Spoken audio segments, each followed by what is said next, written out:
I'm kind of at the tail end of my career. Every time I have a holiday, I get worried that I won't want to go back because holiday feels so good.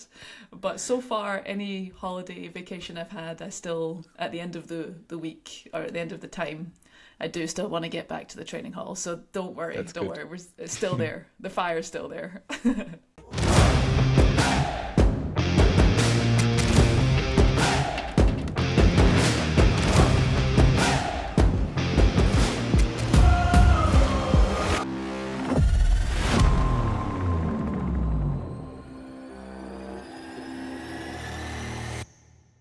All right.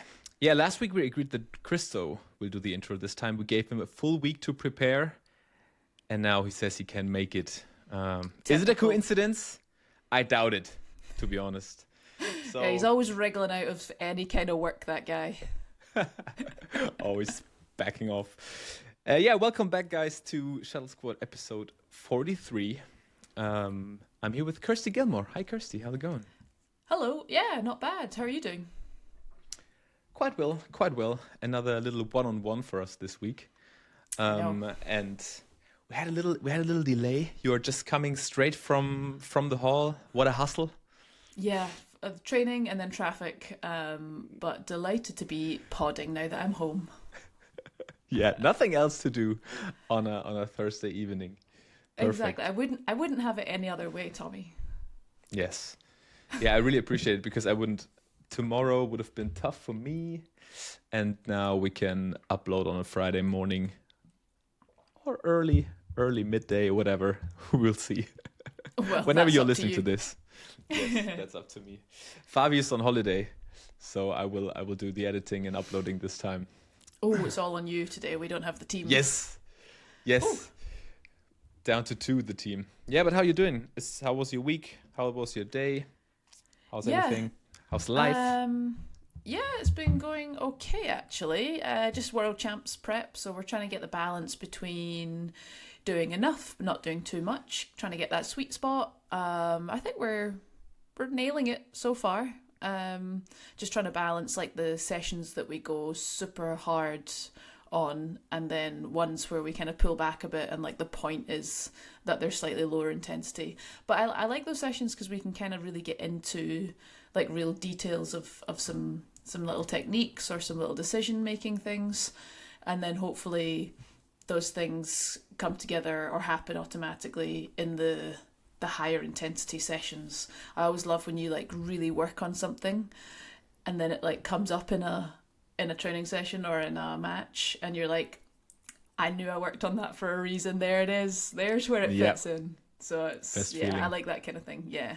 So no, it feels quite focused at the minute, and yeah, life is happening. It's not as busy as it has been most of the rest of this year, but I'm really enjoying having some free time. Free time is really nice.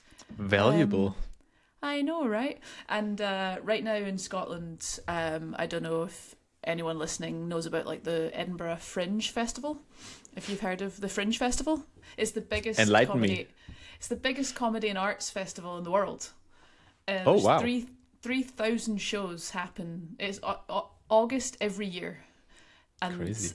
Edinburgh becomes like the hub for the world for comedy and arts and theatre and drama. Amazing. And shows and magicians and cabaret, burlesque, comedians, theatre thing. It's street performers. It's incredible.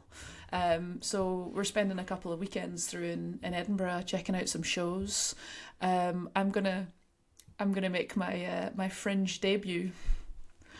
I'm gonna be in a show. No way. Yeah. For real.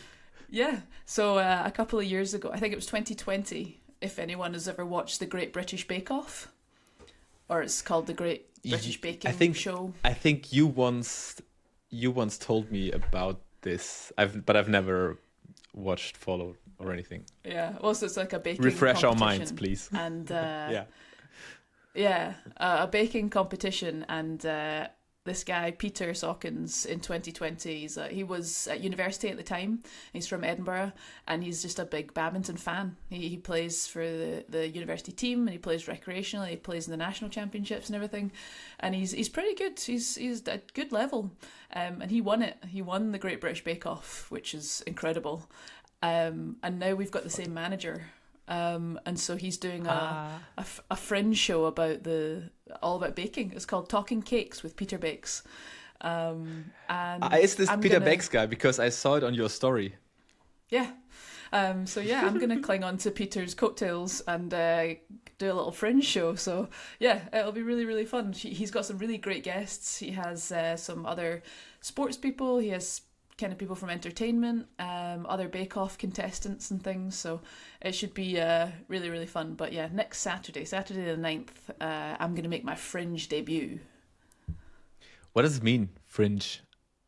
It's just the name of like the entire festival. Okay. That sounds really funny, actually. Yeah, fun Amazing. Times. A little bit different. Yeah, and also, I mean, probably really good for getting your head off while still going all in preparations for the World Champs. Sounds good. Yeah, I don't have to change any training because of it. I don't have to replace anything. It fits in quite nicely, and I'm really looking for anything that I'm going to do right now to not take away from any preparation. So yeah, this one fits in quite nicely, and it's going to be a bit of fun. So it's very much outside of my wheelhouse and usual wheelhouse and comfort zones. So yeah, it's going to be good. I'm really looking forward to see some snippets of it on Instagram. I guess that'll be gonna be I think there's like a whisking challenge. I think you have to like whip meringue, like egg whites into meringue as fast as we can. So I'm gonna practice. I'm not competitive at all. No.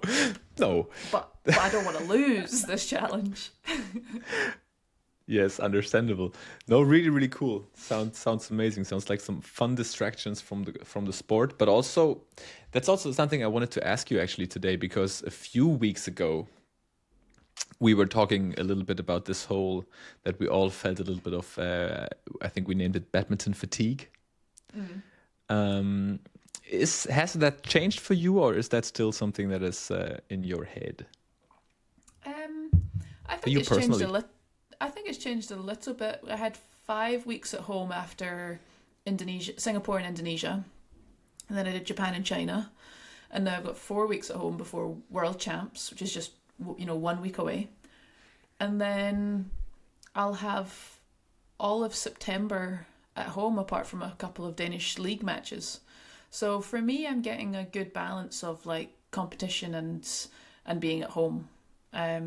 So I think personally, just the way that I think the start of the calendar is so packed. I think that January with the Asia tour, February with the international team things, March with the European tour, you're blown out by the time we get to Europeans in April. We get to continental championships in April, and everyone's dying, and then there's that kind of break in summer pre-Worlds for everyone to go and do a bit of training. But yeah, it's the first half of the year is particularly brutal, I would say. So yeah, I think my plan going forward, is World Champs last week in August, a fairly down training September at home, a couple of club matches, October crazy European leg, 4 in a row. 4 weeks. Classic. And then just league stuff till the end of the year, and then we're back to January and we do it all over again with Asia. So yeah, you always know roughly how it's going to run. But yeah, I think that's my plan so far. Sounds like a good plan, actually.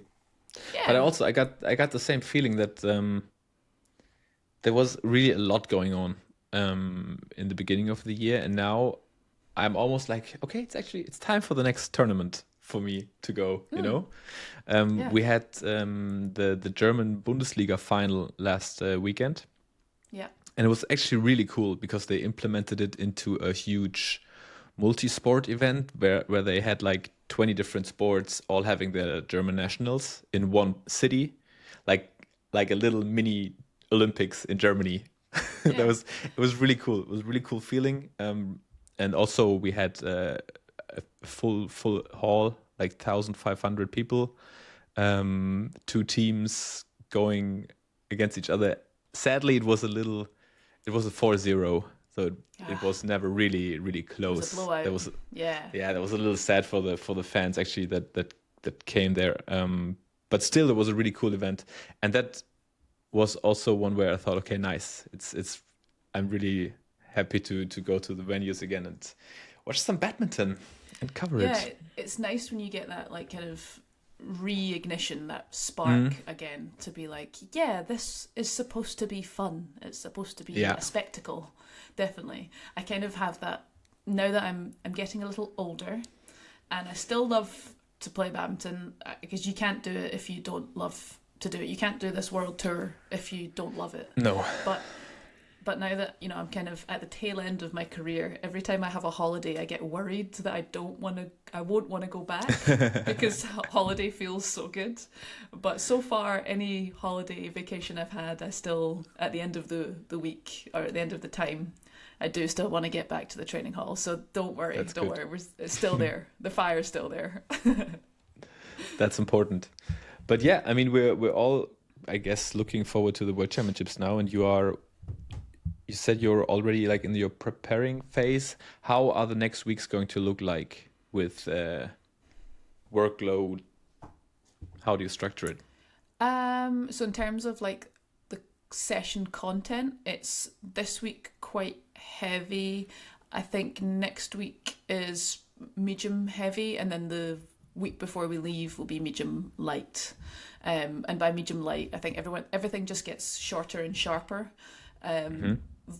Volume comes down, but intensity is still high. So you've still got that like tension to everything. So yeah, but I'm kind of I'm enjoying the balance that we're striking with training right now, and just saying no to a couple of like extracurricular things. Never ShuttleSquad podcast. I would never say no to a recording of a ShuttleSquad podcast. But just kind of. You say that in every podcast. all two of my podcasts. All two. But no, the power of saying no to stuff and just like. I love to say yes to things because I like to keep busy, but also to not take on extra work and to have free mental space. Even if it is to just... sometimes I even find when I take on work, it's not the actual work that is the hard part. It's more like I don't get a chance to kind of stop for a second and like reflect on what I've done that day or what's coming up the next day. I just have like my head down and like blinkers on, and it's like tunnel vision for like the next thing. So actually saying no to stuff doesn't it's not like a stress to do the things, but it doesn't allow me like any breathing space. So I'm enjoying having a little breathing and thinking space. So that's really good. I mean, and also that will definitely also help your preparation for the World Champs, to have your head free for your training. I mean, obviously the goal will be to peak at that event, and you've done that. Like, I don't know how many World Championships you've played, but you've done that drill a few times. Have you ever completely failed in hitting that peak? Oh yeah, definitely. I think because. And what was the reason? Yeah, sorry. Well, I think first of all, it's very difficult to peak in badminton because you don't know what you're preparing for, right? Okay, yeah, preparing for. Because you could be preparing for 35 minutes, or you could be preparing for an hour and 20. 4 times. 4 or 5 times, and like physiologically, how do you peak for that? How are you in prime condition for everything between 25 minutes and an hour and 20. Those are totally different energy systems. True. Psychologically totally different. So you almost don't really know what you're preparing for. So I think a lot of badminton is being checking all of the boxes, being as prepared in every aspect as you possibly can. You have to be powerful. Your movement needs to be good.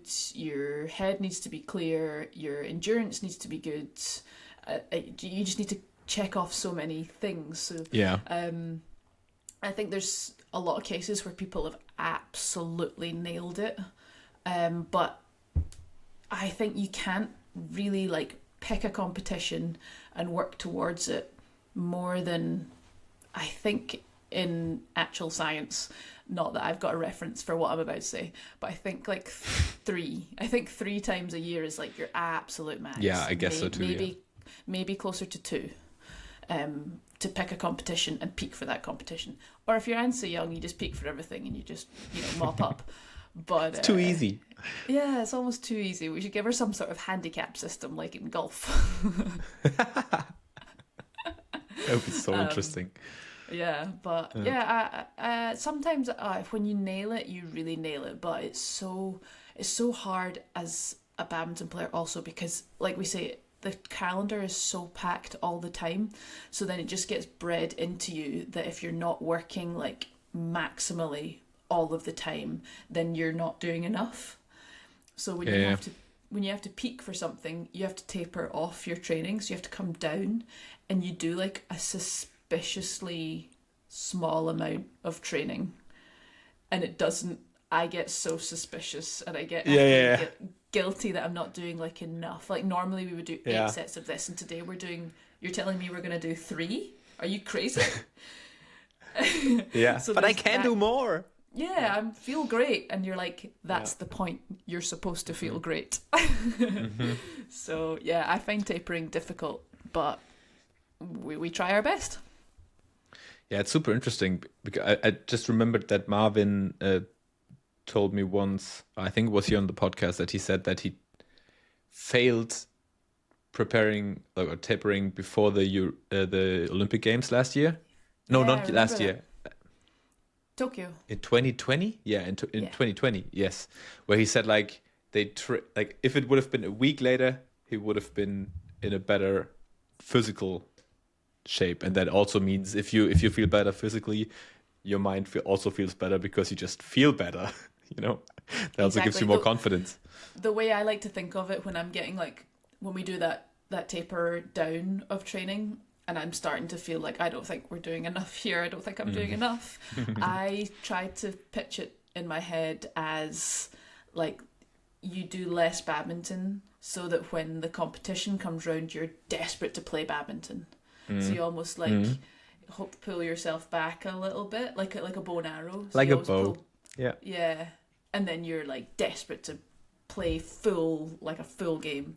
So that's how I tried to get around it. But interestingly, some of the times that I've done it the best has been the Commonwealth Games, which means nothing to anyone in Europe listening, really. But the Commonwealth Games are big for anyone in the Commonwealth, really. That was a very slick segue from me into a question that we've had on one of our YouTube videos from Gary Faulkner, I believe. And he asked me, how do I feel about badminton not being in the next Commonwealth Games? Because it's always been it's such a classic traditional Commonwealth sport. We've been in it since 1992. Yeah, so so if for anyone who doesn't know, Commonwealth Games is all the countries that Britain used to own. I don't know another way of saying it. Say that in a nice, good way. Yeah, I can't. They rebranded from the Empire Games, which is they changed it to the Commonwealth Games, so that was a good rebrand. But it's a major medal event for us. It's like a smaller Olympics, really a smaller. You go into a village. and your life becomes the Commonwealth Games, and it really counts towards all of our funding targets and everything. So yeah, I have it was in Glasgow in 2014. 15 minutes from my house. I was 20 years old, and I managed to get a silver medal in front of like home crowds, like a career highlight. And it's so funny that like most of the badminton world doesn't really like care about the Commonwealth Games. It's crazy because if I would introduce, like, if I would count down your biggest success, I probably wouldn't name that. No, yeah. But on the podium it was Michelle, Lee, me, and Sindhu. And then in 2018, it was in the Gold Coast in Australia, and on the podium it was me, Saina, and Sindhu. So, I mean, yeah, it's quality. It's a quality top competition. But then so Australia were supposed to host it again in 2026, but they pulled out last minute, and so Glasgow had to step up to the plate once again. So it's going to be a really reduced games. There's only going to be 10 sports, I think. It's not going to be a full spectacle like it was in 2014. But yeah, I'm gutted that badminton's not really even for me. I've done 4 Commonwealth Games. I've been there. I've done it. It's ticked the box. I've ticked the box. It would be amazing to compete in front of a home crowd again, because that's every athlete's dream. But I'm more sad for like the 21, 22, 23-year-olds we have in the squad, and it's such a good Olympic stepping stone for them that they'll miss out on. It's somewhere between like the Europeans and an Olympic Games. It sits like right in the middle there in terms of the sense of occasion and the village life and all that stuff. Yeah, and the importance. So gutted, and I can see why they didn't pick us, but I can also see why they should have picked us. I think lots of people are very surprised that badminton isn't there, but c'est la vie. But do you think, but now, as you say, this time is kind of a reduced, condensed version because Glasgow just had to jump in last minute. The next games probably will be bigger again, and is that already planned out if badminton will be back? I really hope badminton will be back. I don't know if anyone knows what the next games will look like. I think the kind of whole concept of it is maybe struggling a little bit. It's very expensive to host, and people are looking for big returns on any investments that they make, or countries are looking for big returns, and it's maybe just not happening as much as it has in the past. So yeah, I don't know what the future of the Commonwealth Games will look like. I hope we can get back to some sort of full games, but maybe something will have to change within the structure, and that's not for me to riddle out. Yeah, and I also don't know enough about it but we will see. Definitely. Well, this has been a very short and sharp episode, but I know that you have to go. No, actually, I'm okay. I just postponed a little bit the dinner plans, so we got a few more minutes. So if there's a rumbling, it'll be your tummy. Yeah, probably. But I'm actually okay. Okay. I used my time to do a little run, and then I had a little snack after the run, so I'm okay. Nice. Okay, good. What I heard today or read today was actually to go back to the World Championships that Victor pulled out. Yeah, saw that. Yeah. Disappointing. No, I'm not disappointed in him. He has to. Come on. First of all, you've disappointed me, Victor. How could you? How could you not be healthy faster? Yeah, I remember I had to pull out of the Scottish Open, which is really not the same thing as the World Championships. Also embarrassing. I had a knee injury, and God. It was only a couple of years ago, and so I kind of put it online, and someone commented just to say like, "Oh, I'm disappointed. I bought my ticket and I wanted to see you." And do you know how much I'd like stressed over this decision to pull out, because I knew people had like bought tickets and things. Yeah. And that was just like a knife in the chest. So someone's like, I'm disappointed in you. And I understand they weren't really saying that. They were just disappointed that they wouldn't get this experience. But Yes. it felt like a massive, like, fuck you. Yeah, obviously. We had the same thing last year when we had the European Championships in Germany, and then Mark Lamsfuß pulled Marvin with him, pulled Isabel with him. Yvonne and everybody, pulled out. Yvonne pulled out. Oh, yeah. And everybody was like, the why European Championships. Why exactly? Yeah, why exactly in are we Germany, doing this in Germany? There was like one German player playing. Oh. And also that coming from European Championships 2 years before, where we had 2 gold medals and a silver. Yeah. And then we went back to reality. Sometimes it just be like that. Sometimes it just happens all at once and you can't do anything. Injuries are a bummer. And it's actually crazy. Mark is still injured and he's still working on his comeback. That's actually also a topic. Boy, crazy. Yeah, I've had some good injuries in my career. Touch wood, there's not many more to come. But looking forward. Yeah. There's a cardboard box over there that I can probably get to. Oh, there's a bit there. Yeah, nice. The back of a picture. But yeah, to be injured. What's Mark been injured now? 2.5 years, almost 3 years. I think it started at the European Games. 2023. Okay, so 2 years. Yeah. But two years is crazy. It was the beginning of the qualification period for Paris. Yeah, of course. And especially the fact that he always, from all the doctors and everything, he always got this, 2 months, 6 weeks, 4 more weeks. Oh God. That must be like so annoying to always get this. Not ready, not now. Yeah. No, 6 more weeks. 6 more weeks. Teasing Another surgery.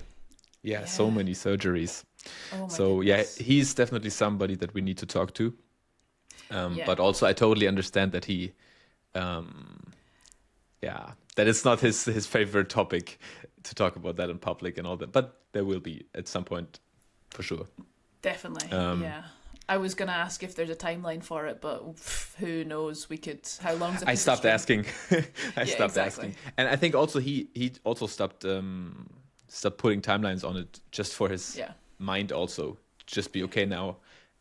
We tried everything with the Olympics, didn't work, and now I'll take all the time it takes. And then he had some foot trouble in between that threw him back another few weeks. Yeah. But I'm not too much details, but tough topic, but he's still fighting. That's what I know. Great. And he still aiming to come back. And the funny and also sad thing is that probably Isabel will be back on the court faster than him, giving birth to a child. Yeah. It's sad. It's super sad for Mark, but it shows how long he has been out. Yeah. And incredible from Isabel to... Incredible, yeah. Yeah. I saw her recently. She's already back to the court doing jumps again. So amazing. It's really impressive. But yeah, we will. I really hope that we will see her on the tour again. But it's also going to be super difficult with the baby and everything. So I don't know exactly how she's going to do it. I know that she and her husband are really determined to work together and make this happen. But I also don't know who she's going to partner with or whatever. So, but that's going to be interesting. A whole different kettle of fish when it's like doubles partnerships involved, because like finding the right combo at this different stage is so difficult. Yeah. Like for a singles player, and I mean this in no disrespect, but like physically it might be harder to come back from giving birth. But also, a singles player would only have to deal with themselves, and it would just be like on you to do the work and come back. But with doubles, you have to find the right spark, the right combo, the right partnership, and then do the work to get back and get up the rankings again with your notional points and stuff. Oh, that was going to be my segue. I'm full of segues today. Speaking of comebacks. Boye and Christensen winning Macau. Oof. Also on my list here. Crazy comeback. Super impressive. That's the dream. I mean, that's the redemption tale that everyone wants. 100%. Yeah, that's impressive. I don't know how. I actually genuinely don't know how this is possible to just come back and play your first tournament and win a Super 300 and beat some top pairs on the way. It wasn't like a weak Super 300. It was like a legit, pretty tough Super 300. Yeah. So fair play to them. He's been working hard in the background, that's for sure. Yeah, I guess so. I mean, that's actually also a super spicy topic, because obviously some people out there in the badminton world are really also thinking that it just cannot be that you miss 3 doping tests if you're clean. How right before the Olympics? It's just impossible. I don't want any accusations, but obviously there's rumors, and then when you come back winning your first tournament, that also those exact people will say the same thing. Okay, now he had some time to whatever. But what do you think? How big of a topic is doping in badminton actually? It's tough because we're such a skill-based sport, and we spoke a couple of podcasts ago about like all the tiny decisions that you make on court, and it comes down to like if you can't get the shuttle over the net with quality, it doesn't matter how fit you are. Like it's such a skill and decision based. But when everyone is fit and fast and has quality badminton, then what is going to set you apart? Maybe you're physical. But I think if you can do the physical part longer, obviously you have more brain space to make the right decisions. Because the first thing that I always lose when I play badminton is my touch, because my focus goes down a little bit when I'm exhausted. Because you're tired, you start making more mistakes because you can't hold yourself in the same positions. Yeah. And even though if it doesn't make me a better player when I can run longer, it keeps my level higher for a longer time. Yeah, and then also calls into like how quickly you recover from hard sessions as well. There's that element too. But I would say I do know Matthias a bit. He plays. I think he's playing for my Danish league team next year in Ventisol. So I do know Matthias a bit, and who's to say? But I wouldn't believe anything that he's at all, doping. I would believe that he's been sloppy. I'm sorry if you're listening to this, Matthias, but to miss 3 tests by pure accident is, you got to sharpen up, my guy. It's a bit at least dumb. Sloppy, yeah. I mean, there's no other words for it. If it's just by pure accident, and I would err on that side, because there's like so much going on with life, but as an athlete, it is your responsibility to be where you say you will be for these tests. But for it to slip through the net, sloppy. I mean, I don't know him. I think I did 1 or 2 interviews with him overall in the last 5 years, if even. So I have no clue. I don't know about the case. I don't know about how or why he missed those tests. So I will not. I don't have an opinion on that, and I have no. Yeah.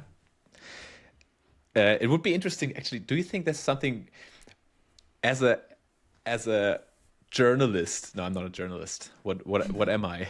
As a content creator? I don't know. Or media guy, whatever. That is standing sometimes in those mixed zones asking questions.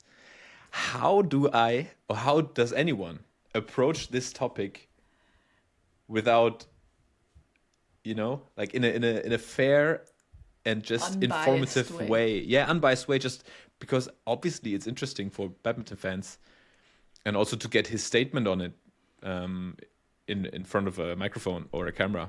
Yeah. But probably I'm not going to be the one doing that. Yeah, I don't know him too well. It would take a lot of, I was going to say balls, it would take a lot of confidence to just walk up to someone with a microphone and just be like, so, drugs? I don't know if it would be more of a kind of set up interview where both sides could prepare so that no one gets caught out. Sure. So that it's definitely not going to be a gotcha. And you're not trying to get a headline or anything, just like an honest portrayal of the truth in the situation. But I don't know if it benefits him to say any more on the subject. I think he'll want to, just for his sake and his partnership's sake, he'll probably just want to put it to bed and move on.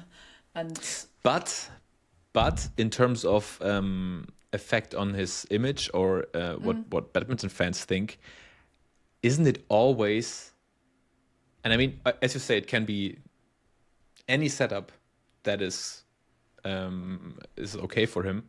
But isn't it better to just talk about it once by yourself and not have all those rumors after something that is so, after also being away for a year? And like, I think it would benefit him if it's a nice and fair, well-made interview.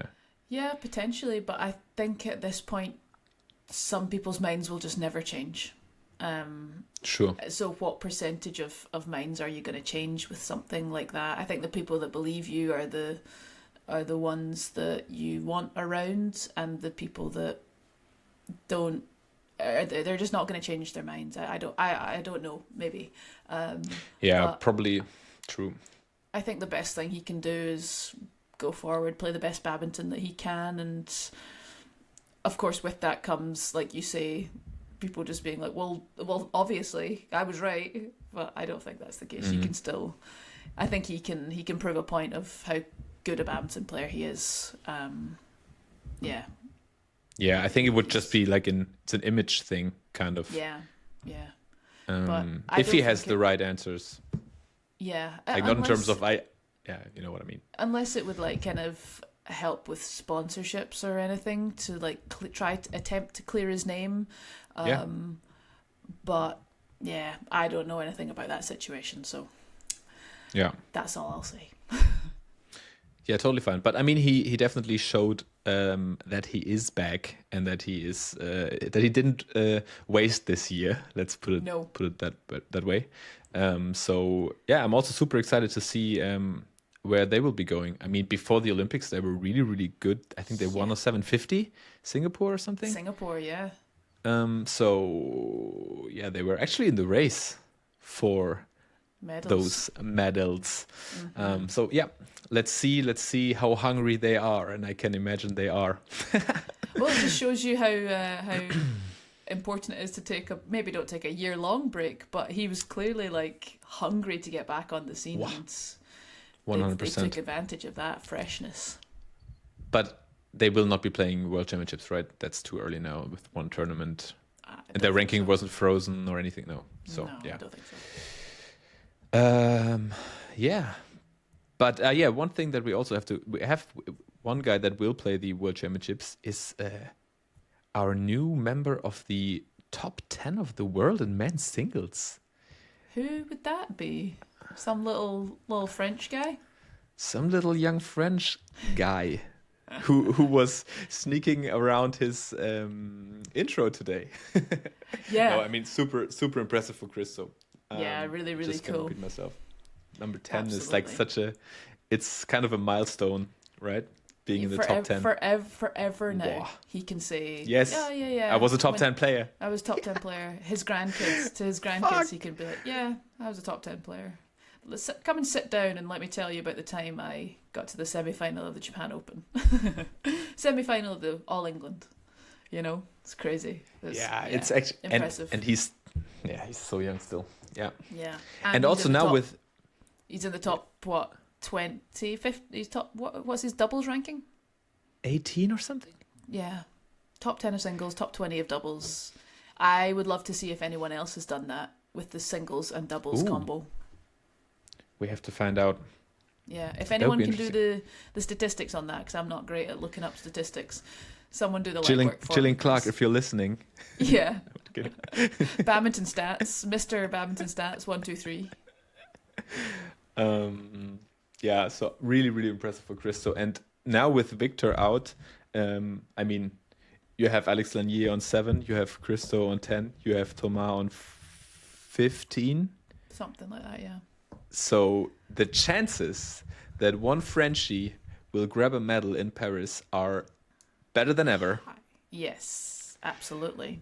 Even just to be in the fun zone, just to be in the quarterfinals, they've got a huge chance. And then anything can happen in the quarterfinals of a world championship, of a major championship. Yes. Anything can happen. Fuck. I'm already super scared because I will be there from Saturday until Friday. And I'm kind of if one of you does something fancy, I don't want to miss out. FOMO already. I will say we've got quite a good Airbnb that there'll be plenty of beds. Oh no, we leave on the Friday as well. Damn. But I think I could extend it. I reckon I could extend that. So yeah, I think the Airbnb isn't the problem. I think it's that the weekend plans after. But I would have to talk to my girlfriend. But let's see how things are going. Hey, do you want to come to Paris? Yeah, that's the way to spin it. Actually, that's the way to get around that. Yes. Yeah, I booked a nice place in Paris. You have to come.